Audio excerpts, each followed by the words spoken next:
Assalamualaikum warahmatullahi wabarakatuh. Di sini kami dari FRI 70 akan melakukan presentasi terkait final report praktikum perancangan bisnis dan fasilitas industri. Perkenalkan, dari anggota FRI 70 terdiri dari Oktavika, Alivia, dan Taufan. Bagian pertama terkait perancangan bisnis. Gambaran bisnis. Company name-nya bernama PT Toa dengan company sektornya yaitu manufaktur yang memproduksi pampispot. Pampispot merupakan alternatif tools untuk membantu melakukan eliminasi urin, di mana proses penjelasan dan menampung dalam satu rangkaian produk. Sehingga dengan adanya produk ini diharapkan akan membantu pengguna dan dapat melakukan kegiatan dengan efisiensi dan higienis. Kemudian ada visi dari perusahaan PT Toa, yaitu menjadi perusahaan manufaktur terkemuka dengan produk utamanya ialah pampispot. Adapun misinya yaitu 1. Menjaga kualitas produk untuk menciptakan produk unggul. 2. Melakukan pengembangan produk dengan inovasi. 3. Memberikan jaminan atas pelayanan terbaik kepada konsumen. 4. Menerapkan prinsip tata kelola perusahaan yang baik dan senantiasa melakukan perbaikan berkelanjutan. Adapun terkait logo dan gambar dari produk tertera pada layar. Selanjutnya adalah analisis STP, di mana yang pertama segmenting. Geografisnya, pampispot difokuskan untuk dijual pada lingkungan industri kesehatan. Dan demografisnya difokuskan pada pengguna berjenis kelamin laki-laki. Psikografisnya, pampispot akan dijual kepada rumah sakit dan rumah tangga yang memiliki gaya hidup menengah hingga menengah. Dari menengah ke bawah hingga menengah. Kemudian behaviornya yaitu berfokus pada kemitraan dikarenakan volume jual yang tidak terlalu tinggi. Terkait targeting, pampispot akan menggunakan spesialisasi produk di mana berfokus pada satu produk. Kemudian positioningnya untuk menempatkan pampispot pada pasar dengan menggunakan tagline "Your head is in our there". Selanjutnya terkait analisis marketing mix 4P, yang pertama produk bernama pampispot dengan tempat perusahaan berlokasi di Kota Cimahi dengan harganya yaitu 40.000 per unit dan promosi dilakukan melalui media sosial dan website perusahaan. Kemudian terkait strategi dan rencana pemasaran, di mana potensial marketnya ialah industri household dengan available marketnya yaitu peningkatan jumlah penduduk usia lanjut di Indonesia. Dikarenakan di Indonesia berdasarkan data statistik pengguna usia lanjut terus meningkat. Kemudian target marketnya yaitu pasar institusional yang terdiri dari rumah sakit, panti jompo, dan lembaga-lembaga lain yang menyediakan barang jasa untuk kebutuhan masyarakat. Kemudian level of competition-nya yaitu monopoli dan user. Berikut merupakan estimasi biaya marketing yang diperlukan oleh PT Toa sejumlah 3.285.000. Selanjutnya terkait rencana produksi didapatkan dari proses forecasting menggunakan metode double moving average 2x2 dan didapatkan demand 6.701. Dari demand ini kemudian dihitung untuk dijadikan production volume yang akan dijadikan rencana produksi oleh PT Toa seperti tertera pada layar. Terkait rencana SDM, ada pun support activity dan primary activity yang dilakukan oleh PT Toa tertera pada layar. Selanjutnya, berikut merupakan organisasi struktur dan jumlah pegawai yang dibutuhkan pada awal perencanaan PT Toa. Sedangkan yang ini ialah organisasi struktur dan jumlah pegawai setelah dilakukan implementasi. Terdapat penambahan jumlah anggota dikarenakan terdapat posisi baru. Kemudian rencananya PT Toa akan melakukan penyebaran poster untuk melakukan rekrutasi dengan tahapan rekrutasi tertera pada alur di layar. Selanjutnya akan dijelaskan oleh rekan saya. Baik, selanjutnya masuk ke dalam proyeksi keuangan. Pada production dan operational cost dapat dilihat untuk factory and building grand price-nya per meternya didapatkan dengan harga 26.596 dengan office electricity cost-nya didapatkan yaitu sebesar 1.445. Selanjutnya, untuk fund recruitment ini terdiri dari fixed investment, working capital, SIUP cost, dan juga trademark cost-nya dengan total 522.304.907. Kemudian dengan source of fund antara owner equity dan juga peminjaman bank dibagi persenannya itu 80% dan juga 20%. Selanjutnya Kemudian ada installment debt. Di sini didapatkan remaining debt, total principal installment, total interest expense, total installment. Kemudian di sini pada production volume-nya terdiri dari selling volume, production volume, dan juga final inventory. Selanjutnya, untuk cost of goods sold-nya di sini perusahaan kita menggunakan persen profitnya itu pada tahun 2022 sebesar 45%, 2023 sebesar 48%, 2024 sebesar 56%, 2025 sebesar 59%, dan 2026 sebesar 62%. Selanjutnya, pada profit loss ini dapat dilihat seperti yang tertera pada layar. Kemudian didapatkan selanjutnya untuk nilai EBIT-nya dan juga EIT dapat dilihat per tahunnya terjadi kenaikan secara terus-menerus dan tidak ada minus pada hasilnya. Kemudian pada cash flow-nya dapat dilihat cash inflow dan juga cash outflow-nya pada layar. Selanjutnya, kemudian pada net cash flow dapat dilihat terjadi penurunan pada tahun 2025 dikarenakan adanya rekrutasi. Selanjutnya, pada balance sheet di sini dapat dilihat nilai asetnya. Selanjutnya, kemudian total akumulasi dan total fixnya, dan kemudian di sini nilai balance sheet yang didapatkan dari PT TOA yaitu balance. Kemudian untuk visibility analisisnya, pada analisis kelayakan pada nilai NPV, berdasarkan perhitungan nilai NPV-nya dapat dinyatakan bahwa perusahaan layak dalam menjalankan usahanya karena estimasi arus kas di masa yang akan datang yaitu NPV 2025 lebih dari 0 yaitu sebesar 116.337.226.000, dan berdasarkan hasil perhitungan payback period-nya dapat dinyatakan bahwa perusahaan membutuhkan waktu 4,36 tahun untuk mengembalikan modal belanja pada periode pertama. Selanjutnya dapat dilihat bahwa nilai BIP-nya adalah 0,6 yang berarti perusahaan layak. Selanjutnya pada tabel IRR, berdasarkan hasil perhitungan perusahaan A layak untuk menjalankan usahanya karena nilai IRR lebih besar daripada nilai MARR dan IRR lebih besar daripada nilai 14,68%, yang artinya akan lebih menguntungkan untuk menaruh uang pada bisnis yang menabung di bank. Selanjutnya, kemudian di sini dapat dilihat nilai BCR. Suatu perusahaan dapat dikatakan layak jika nilai BCR-nya lebih dari 1. Berdasarkan perhitungan, BCR didapatkan sebesar 1,10 yang berarti proyek memberikan manfaat yang lebih besar daripada biayanya. Selanjutnya, pada income statement raw material di sini terdapat an increase in direct material sebesar 5% yaitu suku bunganya. Didapatkan di sini yang berbeda adalah pada nilai direct cost-nya.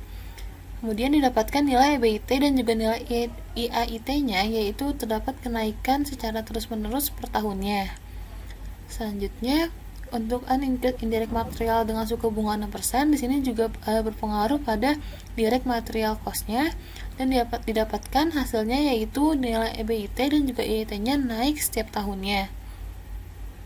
Selanjutnya, untuk sensitivity analysis of raw material dapat dilihat untuk yang 5% nilai NPV-nya didapatkan sebesar 4.013.022, dan kemudian untuk yang increase in raw material 6% didapatkan nilai NPV-nya minus 17.710.243. Analis sensitivitas untuk raw material berdasarkan analisisnya itu dapat diperoleh nilai sensitivitas meningkat sekitar 5,18%.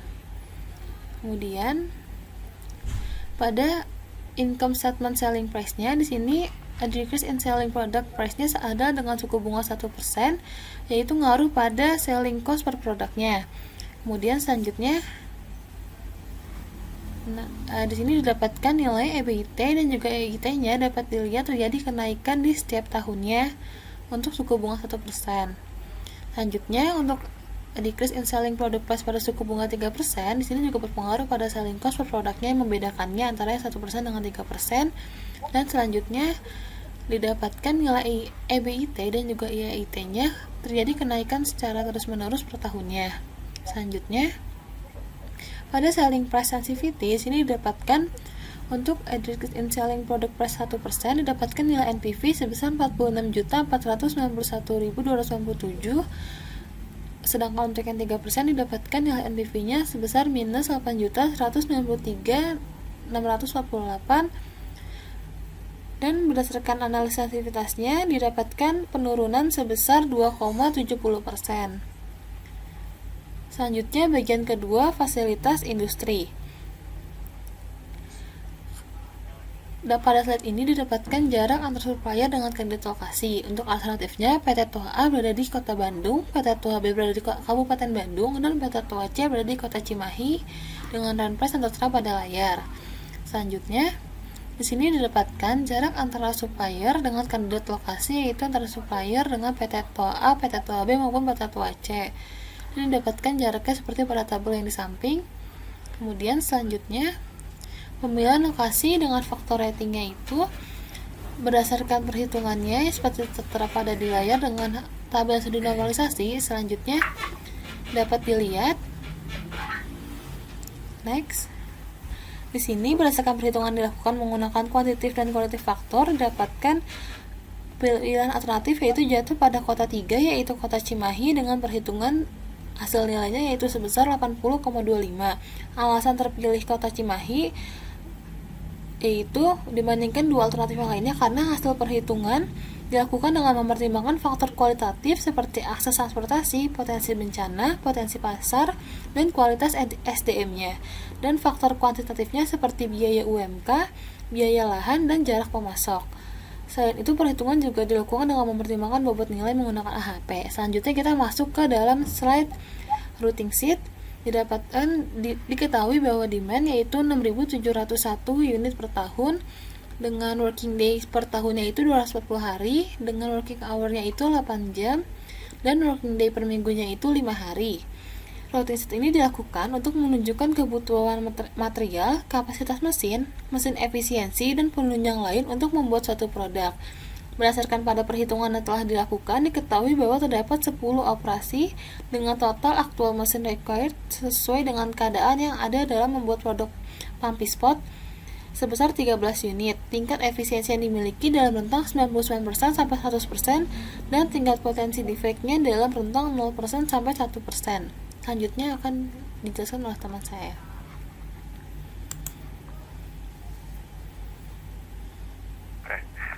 Baik, jadi di sini ada sebenarnya dapat menjelaskan ada stacking maksimum, jumlah waktu optimal, dan juga jumlah frekuensi pengantaran untuk masing-masing proses. Nah, untuk stacking maksimum itu dari setiap proses itu berbeda-beda. Stacking maksimum itu dilihat dari jumlah maksimal yang bisa diangkut oleh troli tersebut. Nah, lalu dari sini kita bisa lihat dari prepared unit itu jumlahnya sama dari setiap proses, yaitu 31. Lalu untuk stacking weight-nya itu berbeda-beda seperti yang ada di layar ini. Lalu untuk total prepared weight itu dalam satuan kilo juga berbeda-beda. Lalu untuk total unit load. Lalu untuk MHE yang terpilih itu dari setiap proses itu jumlahnya itu sama troli, dan untuk capacity dari MHE itu dapat mengangkut paling maksimal 600 kilo. Sehingga untuk capacity unitnya dari setiap proses itu 31. Nah, untuk total capacity maksimum unit load itu berbeda-beda dari setiap prosesnya. Bisa dilihat dari tabel tersebut, tabel ini. Nah, untuk frekuensinya dari setiap prosesnya sama, yaitu jumlahnya 1. Next. Nah, lalu ada luas area. Untuk luas area, dari setiap fasilitas itu luas areanya berbeda-beda. Jadi seperti contohnya, yang pertama itu melting machine, dengan inisialnya itu A, itu bisa dilihat dari panjang mesinnya itu 1 meter, lalu untuk toleransi dari operatornya itu 1, lalu untuk toleransi dari materialnya itu 5 meter. Lalu untuk toleransi pergerakan dari material itu 2 meter, sehingga total dari keseluruhan untuk melting mesin itu fasilitasnya panjangnya 9 meter, begitu juga dengan lebarnya. Sehingga total area dari keseluruhan proses ini 482 meter persegi. Next.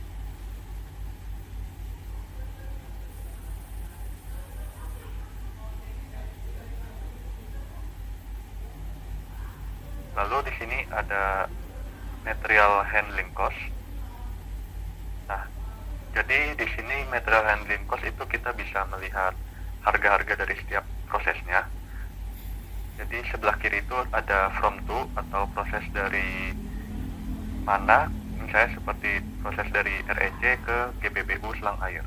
Nah, lalu untuk jumlah jarak yang ditempuh itu 2,5. Lalu untuk harga material handling cost per meternya itu semuanya sama, yaitu Rp819,24. Nah, sehingga harga dari material handling cost-nya yaitu perkalian dari travel distance, jumlah travelnya dikali dengan material handling cost per meternya, sehingga didapat kalau jumlahnya yaitu Rp328.107.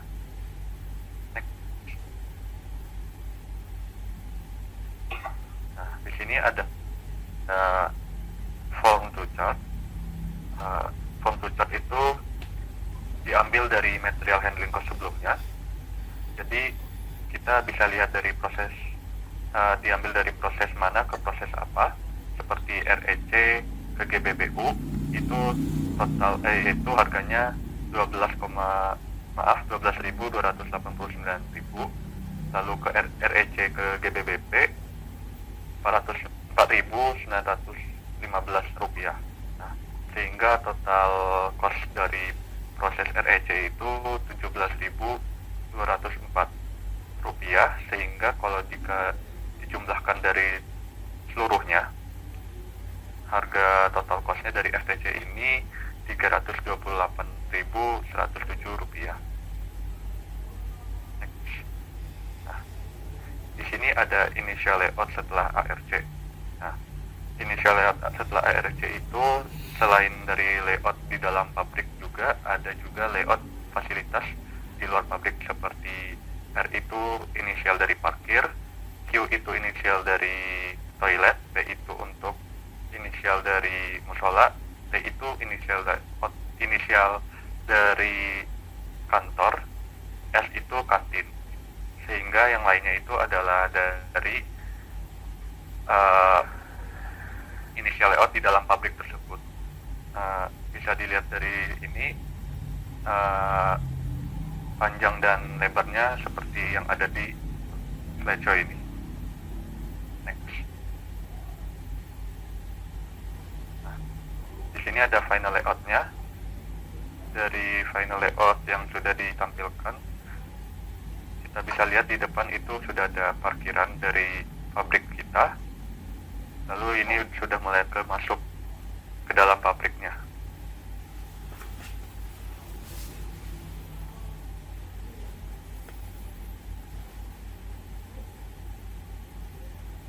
Nah, di sini ada layout dari setiap prosesnya dan juga ada tampilan mesin dari setiap prosesnya, seperti mesin melting, mesin drilling dan lainnya, dan juga ada meja untuk di proses tersebut.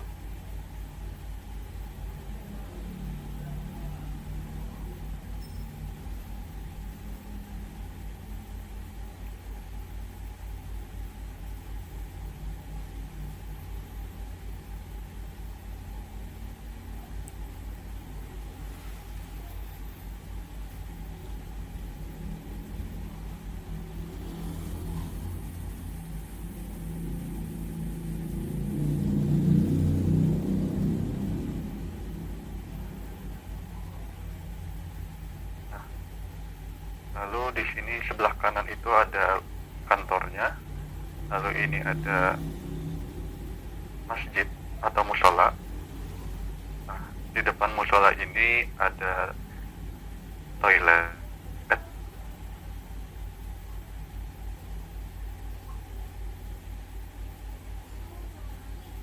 Lalu di sebelah kiri kantor ini akan ada kantin. Nah, ini adalah kantinnya. Ini adalah layout dari pabrik kita yang dibuat menggunakan SketchUp.